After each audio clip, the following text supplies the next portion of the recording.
Joining us this morning, we have Mr. C. Good morning, Mr. C. Good morning, Aya. Good morning, Valentine. Good morning, Wedgie. Happy birthday in advance. Good morning, Lagos. Good morning. And the birthday boy for tomorrow. Good morning, Waji. Morning, Aya. Morning, Val. Thank you, C. Thank you, guys. Good morning, Lagos. Good morning. All right, so Mr. C is at Mr. C on Twitter. That's Mr. MISTA with CEEE, 5 E's on Twitter. And Waji is at THE Corporate MC. Corporate is with a K. Okay, so let's go on to our first story. But before then, this is how you can join the conversation this morning. Please add the hashtag Freshlypressed91 to all your messages on Twitter at Smooth91FM is the handle. On Instagram, you can actually see the headlines there. On WhatsApp, our number is 0809 Please send your messages through to that number. We're streaming live on YouTube, so please tune in and subscribe to watch us live. Okay, so Mr. C, I'll start with you. Putting two headlines side by side. Daily Times reports that Fallon seeks stoppage of Operation Positive Identification and has sued the Nigerian Army, Buratai and Malami, so Army chiefs. And then also we have a response from the military in the Punch newspaper saying that they are after cross-border bandits. Can you please take us through the story? Okay, so on the 8th of October 2019, the Chief of Army Staff informed Nigerians that the ongoing operation in the northeastern corridor of Nigeria, which is Operation Positive Identification, would be extended to all parts of Nigeria, which would commence today. Now, in the interim period, Mr. Femi Falana, who is a senior advocate of Nigeria, has gone to court and has filed a suit challenging the intentions of the army to commence this exercise in the rest of the country. And he's relied on certain provisions of the 1999 Constitution of Nigeria, specifically Section 217. For the benefit of our listeners, Section 217 basically states that the military is tasked with defending Nigeria from external aggression, maintaining its territorial integrity, and suppressing insurrection, and largely in aid of civil authorities to restore order when called upon to do so by the president, subject to whatever conditions may be imposed by an act of the National Assembly. Now, this is very important. The army is not responsible for maintaining law and order within Nigeria. That is the function of the Nigeria Police Force, and that is contained in Section 215 of the Constitution. Now, it is important that our listeners understand and appreciate the issues at hand. Now, what it is the military is attempting to take over the role of the Nigeria Police Force. The military has no business asking for identification of Nigerian citizens within Nigeria. That is a function of the police. What forms of identification are we talking about? Is it limited to a particular few or? Now, the Chief of Army Staff is reported as saying any means of identification will suffice. I don't know what that means. Right, going back to your statement, just going back to your statement on the responsibilities and the jurisdiction of the military. Yes. In a state of emergency where you have a high security threat, terrorism, would the military then have the right then you need to declare a state of emergency. Section 305 states the conditions and the procedure for declaring a state of emergency. That hasn't happened. The president has not made a declaration that there's an insurrection in any part of the country. In fact, he's not even in the country as we speak. So it is the military is acting ultra virus right now. They do not have the power to embark on this exercise. And it's important, and I like the fact that Mr. Femi Falana has taken this matter to court.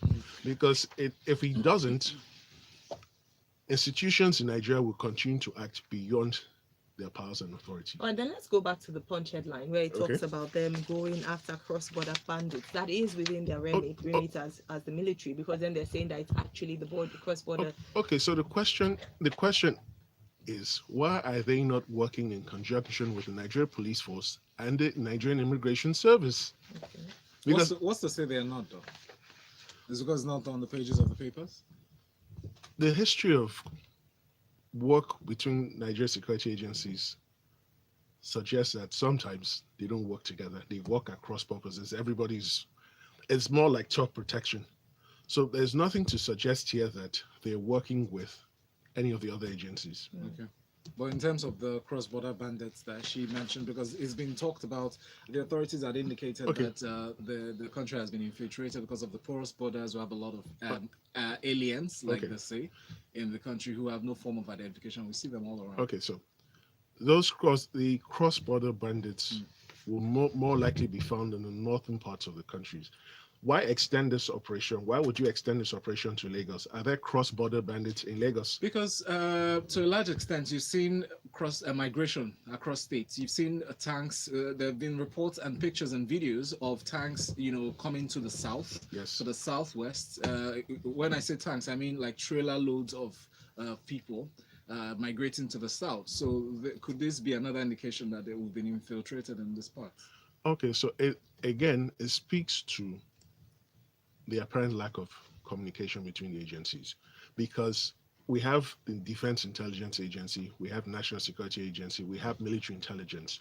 Now, why are they not working together? And then psychologically, are Nigerian citizens ready to see fully armed soldiers moving around the country? But we see them already.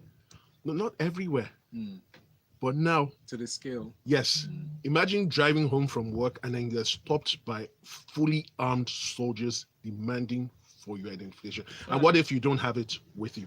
All right, thank you very much. Now, we have this comment here on WhatsApp. Says the intended exercise, please put your name when you send your message, will do more harm than good, especially in a country where the national ID card scheme is a big scam. The ID is not readily available for those who have registered and they've not received the cards. I think it's important that this juncture to mention that he said any ID card is valid. So it's not limited to your national ID card. All right. IK says, morning guys, where does the army get the manpower to carry out these exercises? I wonder what type of army. No disparaging comments, please. For all I know, I can create an ID card and still cause chaos. 20th century ideology for 21st century reality. Where's the intelligence arm of the army? Now, that's what IK from Afapa is saying. And we move on to this next story. From the police rescue 15 chained in Lagos house of torture. That's from Daily Times. According to this report, the police clamped down on a certain property and released 15 people that have been kept in this location. The arrest was made, or rather, the discovery was made on Wednesday, the 30th of October. The owner of the prayer house, One Prophet Sunday Joseph Ojo, aged 50, and 10 others were arrested in connection with the house of torture. Please open up the story for us, Waji. Basically, so I'm not sure how the information came about, but it's a prayer house to more or less cure individuals of mental illness and bad behavior and other diseases that are unfit. And you, as a spiritual healer, have the capacity to lay hands upon another human being and torture them so that they can be eradicated from these particular things. This has been going on for a very, very long time. And I'm very happy that the police are finally getting involved to criminalize the individuals, because for a very long time, they were more or less given carte blanche, hiding behind the noble perspective that they were religious people so they could do these things. But what was now beginning to happen was that anytime somebody would have any kind of abnormality of a display of behavior, a family member will go to a local priest or pastor and say, my particular family member is acting this way, so okay, bring him to me, it's a spiritual problem. And then you now begin to do illegal and abhorrent things to this individual. So I'm very happy that this is being clamped down on. It's actually quite ridiculous that it's been going on for this long. And any individual that operates this kind of torture chamber should be thrown underneath a jail with a key thrown away. It is absolutely disgusting to carry on in the name of religion. And that's the problem with these obsessive behaviors that people have when they now link themselves to such affinities. These are the outputs of it. So I'm very happy that we're now having a situation where the police are getting involved and they are arresting you for what you are doing, which is illegal, which is torturing people. It doesn't make any sense. Why are you locking people up in the name of trying to heal them spiritually? It doesn't make any sense. Well, can I ask a question? Just an innocent question. Would you have any reason to relate this to a form of exorcism? I don't know what that means. Okay. Sorry. Okay, because in the legal framework of what is my rights and everything else, I do not know how to apply that, because that is a very faith-based perspective as to what you now do to exude evil spirits from your body, Valentine. So if you do not happen to believe in that, you cannot connect to the essence of it. So that's how I see it. And I think within the legalities of your rights as a human being, you cannot apply that spiritual concept to another person's rights. I'm sorry. All right, now talking about rights, just a final one for this one. Talking about rights, we've seen a rise in this, perhaps not because it's the number or the incidences have risen, but because reporting or finding them out has become even more intentional. Mhm. How about education? Because, like Valentine mentioned, a number of these people willingly submit themselves to these torture houses. So, No. So a lot of times, Mhm. it's not a large number. Families are actually dragging these individuals to that's what I these. mean. So, So willingly submit themselves. So, by your family member. So, it means that somebody that knows that's not your you. submission. Okay. So, Mm. someone that knows you is in It's agreement. culpable, Yes, it's yes. culpable. So, So it's it's not your submission Mm. because oftentimes you're not even in the right frame of mind to Mm. make that kind of decision. okay. So it's still an infringement upon your rights, Mm. and you're being taken advantage of given your current state of how your mental health is. Okay. Thank you very much. Let's move on to our next story here from the Premium Times. How Momfa, Lebanese associate, laundered 33 billion naira from internet fraud. Earlier this week, we had spoken about the fact that Momfa and his Lebanese associate, or his Lebanese associates, have been picked up by the EFCC in a multi-million-dollar apartment in Lagos. Well, we have a detailed report as to how this happened. So please, Mr. C, take us through the story from the Premium Times. Okay, so who's Mumford? Mumford is Ismaila Mustafa. He's a self-acclaimed Instagram celebrity, Yes. and he says he runs a bureau de change, amongst other things. Now, Mumford was arrested in Abuja on the 18th of October as he was boarding a flight back to his base in Dubai. And at the time, there were reports that some personal assets were recovered from him. The EFCC has now gone on to arrest an associate of Mumford, some Lebanese guy, and the EFCC has released details of its ongoing investigation and has alleged that Mumford and his associates have laundered a sum of 33 billion naira, which are proceeds from internet fraud. Now, this report raises a number of issues. Mumford was arrested on the 18th of October 2019. Today is the 1st of November. Mumford has not been arraigned in any court. And under the Constitution of Nigeria, it's a maximum of 48 hours from the time of arrest until you're arraigned. So the listeners would want to know, why hasn't he been arraigned? Now, there's a practice the EFCC has now. They can apply to a magistrate with an ex parte application to continue to hold suspects beyond the constitutional limit. Now, I suspect that is what has happened here. But more importantly, It's been done before, Steve. I know. Yeah, It's a convention. That's right. And more importantly, it's important to note it is only a court of law that can state categorically whether an individual has committed an offense or not. These remain allegations. And it calls into question. You arrested Mumford on the 18th. You claim to have all these facts. Why aren't you in court? Why are you still holding on to him? And it brings to the fore something we've always spoken about here. In Nigeria, it appears as if the procedure here in Nigeria is first arrest, then commence the investigation. But in civilized countries, proper societies, an investigation is done, the individuals do not know they're being investigated. Yes. From the moment they are picked up to the time they are arraigned in court, it's less than 3 days. And they have all their facts ready. Now, recent history in Nigeria will show that the EFCC can conduct media trials brilliantly. But entering court is a completely different story. And it is bad because you can be slandered on the pages of newspapers and the damage to your credibility has been done. So you can actually sue for Yes. that as well. All right, thank you very much, Mr. C. Ifeanyi Okolisa from IBA says, if the army is checking citizens' means of identification, how does that mean the role of the Nigerian police force is being hijacked? How many of the citizens who don't listen to radio are aware of this? He continues to say, how did we get to this point where we have proliferation of torture detention centers? Because in the past week, we've reported about 2 other cases in the north as well. The clampdown is spreading across the country. Adiola says, is this not opening opportunities for bandits and terrorists to operate since they can get military uniforms to wear? Curious question there. Steve Obiako says, for how long will the military be doing Operation Positive Identification? How sustainable is the exercise? Anybody can produce ID cards and move about with it. It's an impotent exercise. Interesting. Jide says, I would rather trust the soldiers than SARS. They're mostly still more respectful and speak to you instead of accusing you of everything. And at least they'll look at your ID card instead of throwing it away. Thank you, Jide from Lagos. Let's move on. We have another story here from Premium Times. Buhari, Saudi Crown Prince agreed to establish Nigeria Saudi Council. The details of the I say collaboration or the relations between both countries has not been released yet, so it's still a bit vague. But the decision was the high point, as reported, of the bilateral meeting between the Nigerian leader, Muhammad Buhari, and the Crown Prince took place in the margins of Future Investment Initiative Conference. Your thoughts on this, Waji? Yeah, I'm all for it. Mm. When you now begin to track back to Murtala Muhammad's time, 1976, he came up with a non-alignment policy. And the reason why he came out with that policy because prior to that, Nigeria had this de facto relationship alliance with the United Kingdom, where anything that the UK pretty much indicated, Nigeria just followed. So we came up with a policy of non-alignment that didn't necessarily align with a particular country, that we would just do things in Nigeria's best interest.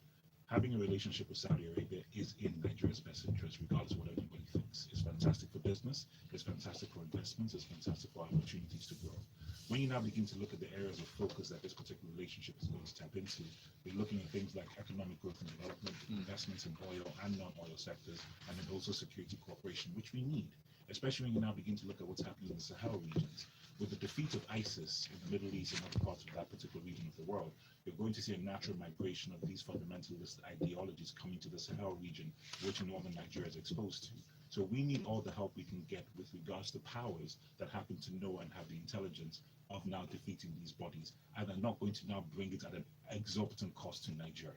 So this is why this relationship now works. Nigeria has to do what is best for Nigeria, not necessarily perception-wise. So regardless of whatever anybody thinks with regards to how Saudi Arabia is set up, but a bilateral relationship that speaks to economic and security aspects, which we can benefit from, is a relationship I welcome. So can I infer that the travels are paying off then?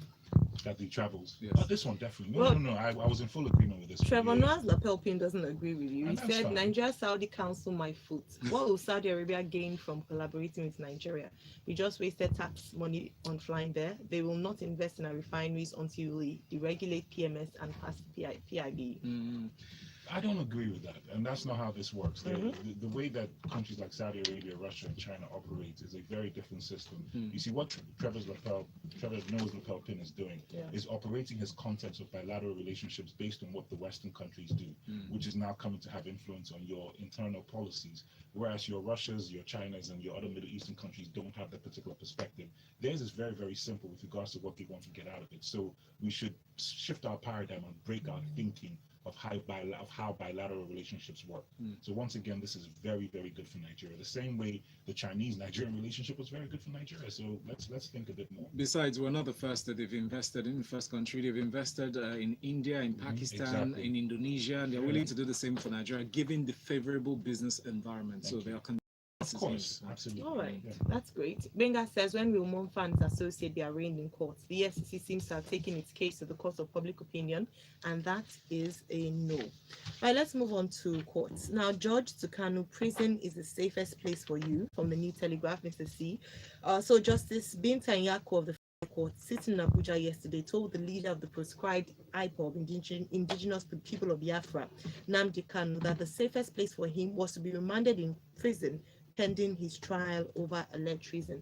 Why did she make this statement, and what do you make of the story, Mr. C? Okay, so quick recap. Nnamdi Kanu was standing trial for treason and other related offenses.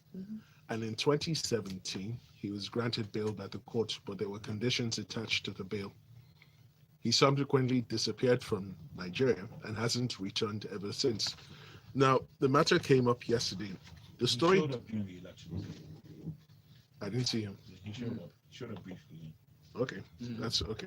So what has happened now is the matter came up yesterday, and the story isn't clear about what happened yesterday because the story reports his lawyer as informing the court that a fresh application for bail had been filed. Now, the question our listeners would ask is, why is a fresh application being filed? Because on the 28th of March this year, Justice Nyako revoked the existing bail order and ordered that he be rearrested. And Nnamdi Kanu is basically telling the Nigerian court that if his safety is guaranteed, he will return to Nigeria to continue his trial. Now, It's important to educate the listeners.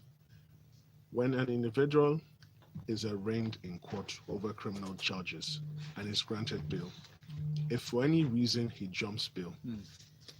and then he's later brought back before that court Yeah. and he files a fresh bail application, he's unlikely to succeed. Mm. The reason being that the idea behind bail is to ensure that an individual who is arraigned in court, at that point, he's merely accused. He has not been convicted. Yeah. So the constitutional doctrine of innocence, of being innocent until proven guilty, endures in his favor. And it's also to ensure that his constitutional right to freedom is not hindered because he has not been convicted of any crime. But in this case, Nnamdi Kanu has jumped bail and has shown that clearly that he's a flight risk. And given the offenses with which he's charged and the pending jail time, there is no guarantee that if he returns and is granted a fresh bail, that he would honor it. All right. A quick question, see. So Yeah. why were things like his passport not seized and the restrictions of his travel? and No, all no, that? no. I'll tell you what. Nnamdi Kanu is a citizen, to the best of my knowledge, of two countries, the Yeah, United UK Kingdom and And Nigeria. Nigeria. The passport he submitted to get bail in Nigeria was a Nigerian passport. Yeah, So he but still can't- has his British passport. Yeah, he still has his but British you can't passport. leave Nigeria without showing how you came into the country. No, no. You still have to show No. your Nigerian passport. That's if you're going through the official route. Oh, interesting. Thank you. Yemi Mr. C Sia. from Liberty House says the legal gesture by Femi Falana is very bright and charming. It's good to see a lawyer exercising his mental faculties in a positive manner because this move by the military is a coded message that can psychologically have a negative effect as regards intimidation and harassment, since law and order is the principal responsibility of the police force. The motive to fish out strangers is intelligence, but Nigerians do not need lions terrorizing dogs, Well, he said. okay. We have this one from Lorenzo, speaking on the Saudi relations with Nigeria. Says Saudi has no expertise in dealing with ISIS and those of their ilk. They recently paid the US stationed troops in the country. Lorenzo. Lorenzo, thanks for your research comments. based. Ifan from Iba. Says Nigerian relations with Saudi Arabia will bring much mileage to Nigeria, especially in the area of managing NNPC. Their own equivalent is doing pretty well in the Saudi oil Arabia. and gas Okay, yeah. sector. That's right. Joe says Nnamdi Kanu should remain where he is. The guy brings drama every time. This one from Forham. He says, "Good morning. I want to correct one of the analysts what he said about Saudi Arabia. They did not play any significant role in the fight and eventual defeat of ISIS. They even think Okay, I'm gonna no. Stop fake news. I'm going to share with you all the necessary links that you need to read upon to show how Saudi Arabia ensured through staging posts and making sure that they provided the necessary intelligence, flyover routes, and everything else to make sure ISIS was defeated. It's pure and simple. There's no way those operations could have happened in Syria and other parts of where ISIS were claiming the caliphate without Saudi Arabia's permission. Please, let's not mix things up and let's pay attention to And we'll details. share that on Twitter. Thank you very much, Waji. Let's move on, Waji, with this story from New Telegraph. The Integrated Payroll Personnel Information System, which President mentioned on the 8th of October, saying that the federal government employees not captured on that system, on that platform, by the 31st of last month, that was yesterday, would no longer be receiving salaries. And then, on the fringes of the agreement of the ongoing conversation, the Academic Staff Union of Universities, ASU, has suspended its proposed strike over the federal government's directive to enroll its member on that system. Please take us through this story. Look, this is what happens when you have antiquated bureaucratic red tape systems in place in 2019 going 2020. I mean, this are the issues of it. Why your payroll system is not localized to each particular university is something I cannot even begin to comprehend. It doesn't make any sense at all. These people get budgetary allocations. So based on those budgetary allocations, you have your sheets of payroll, you have your sheets of computation of benefits. You should be able to do it in a very simple technology format to disperse to the bank so that people can get paid on a monthly basis. It's not that confusing. Why you now have to now make it more central is something that is just baffling. The points here were made, which is absolutely fantastic, which was that when you now begin to do this, visiting professors who want to come into Nigeria, they're not going to be part of this larger IPSS, IPPI alphabet soup system thing. They're not, because they're being invited by that particular university. There are funds and grants that speak to the invitation of these visiting professors, which you need to further research and things of that nature. So are you now going to not pay them because of the systems you have in place that speak to how people's money should be dispersed? It doesn't make any sense. Are you telling me that the university is not equipped not equipped in any particular capacity to now control their own payroll system. If they're not, they can always outsource it to consultants to ensure that you get it done. I'm lost. So this doesn't make any sense. Coordination from federal government agencies. Yeah, exactly. I don't even know why they're in the business of handling this at the university level. This doesn't make any sense. So, Interesting. right. Go to your messages, please. Ada from Ikoi says, good morning. Thank you, Mr. C, for speaking the truth. The army is not constitutionally allowed to carry out these security checks without unbalances. We still need to know how to distinguish between real soldiers and the fake ones. If one feels poorly treated by the soldiers, who does one complain to? This is a dangerous move. Mr. Fallon is a great man for taking this up to government and army, and I wish him all the best with this for all our sakes. All right. More messages. This one's from Gwenga Kamu. Said there are lots of terrorism supporters in. Let's not go over this. Max Zorin says, please highlight the human rights violations that occurred by the soldiers during the war against indiscipline between 1984 and 85. Soldiers on the roads, those who experienced it back then will remember it is a horrible idea and must be resisted. Thank you, Femi Falana. That's what Max Zorin says. Wale from Ikeja says, the IPPIS will neutralize many disorders. ASU have no excuses. They ought to be major drivers of this idea. And we go to this next one. Now, not so far away, Ibadan, there's a plan to actually, the state government, Governor Makinde has halted the construction work on the Ibadan Circular Road project. The Oyo State Governor, Engineer Sheyi Makinde, issued a stop work order in respect of the construction on that circular road in Ibadan that was awarded in 2017. He said the work hadn't, since then, it hadn't gone beyond 5%, in terms of progress. Your thoughts on this, Mr. C? So the more you look, the less you see. Makes sense. Okay, so the contract for the construction of the Ibadan Circular Road was awarded in May 2017. This is November 2019. 5% of the work has been done, and the governor is issuing a stop order. Come on, why didn't he terminate the contract? No. I mean, why did he institute the stop work order in the first place? And I mean, if you're saying that, let me not just take the words out of your mouth, but let's look beyond what the governor said. But looking beyond with the timeline that you've established since 2017 till now, Yes, it's a long time not to complete a project, don't you think? well, 2 years is not. 2 years is a reasonable time to get a road sufficiently halfway done, or even 60-70% done. But Totally done. Val, my point is this. From May 2017 to November 2019, the governor admits only 5% of the work has been done. He doesn't provide any reasons, and no reasons are indicated why it's only 5%. Whether the contractor was funded, he wasn't funded, we don't know. But here's my take. You're a public officer.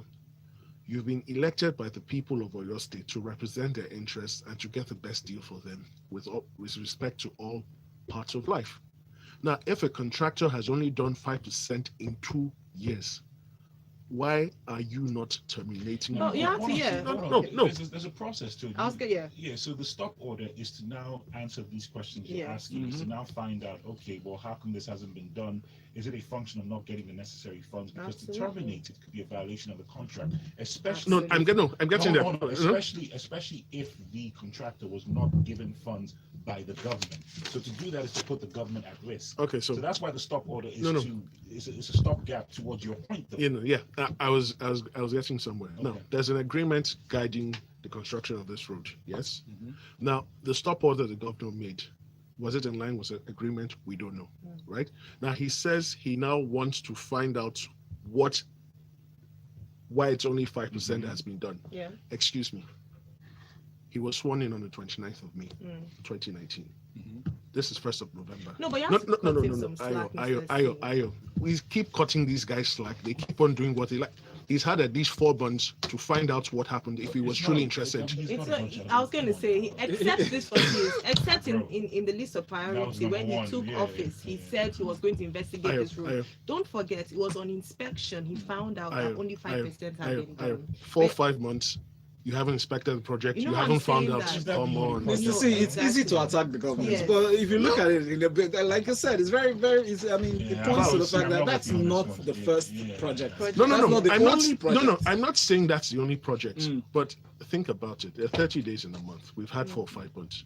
Seriously. No, but he's taken the right move, and I agree with Waji in saying that it could. We are facing lawsuits in Nigeria, and we have complained a number of times about us not following due process. No, I'm not. You entered into a contract. If you entered into a contract, whether you're not happy or you're happy with what has been delivered, you need to see the terms of the contract and the reasons. So a stop order is the first step in the right Okay, direction, okay. and then afterwards you can Okay, then. Terminate. Okay, so Unfortunately, that's all we can take. Well, thank you so much indeed. We'll take this discussion offline. So please, let's go on to Smooth 91 FM on Twitter.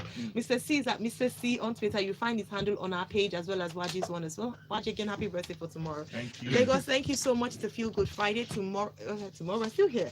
Next up, it's the Locker Room 981 with Tega. this is my point here. I agree with you guys. He should find out what is going on. Yeah. What he could have done is No, ages ago. objectivity He's is key. done. Objectivity is key. He's So, done a bunch of stuff, man. bro, so examine the fact that No. So first of your all, state governor is like the best governor at the He's one of moment. the best, bro. Using what it's criteria? not about It no. It's not- Don't it knock doesn't matter. first. Don't knock Yeah, first. because Examine every angle. The and see fact that he what will is the stop. situation on How ground. many Not contracts? How about- many roads in Lagos are in this same situation? We've not even gotten stop order. So Jonathan, Jackson has even given a at stop least order. stop money Yeah, off that. exactly. evaluate the terms of the contract. Why haven't you done so It's much? best that in way. such time. No, He just you mentioned one very valid point. He just came into office at which month? Forget the time that has passed. Establish the fact that he has to discover. It's a discovery process. Okay. Yeah. If he hadn't done anything else in 5 months, our Yeah. family is going. But the man has done a lot. Yes, I was going to say Okay. yes. Oh, hear me out. Yeah. He's done a lot. He's taking the right steps. First, stop work. Investigate. Let's find out what exactly is going on. Why are we at 5%? All of that is correct. Yes. Your issue is the time. Now, my issue is, excuse me. Yes, you are the governor. You have 1,000,001 things to do.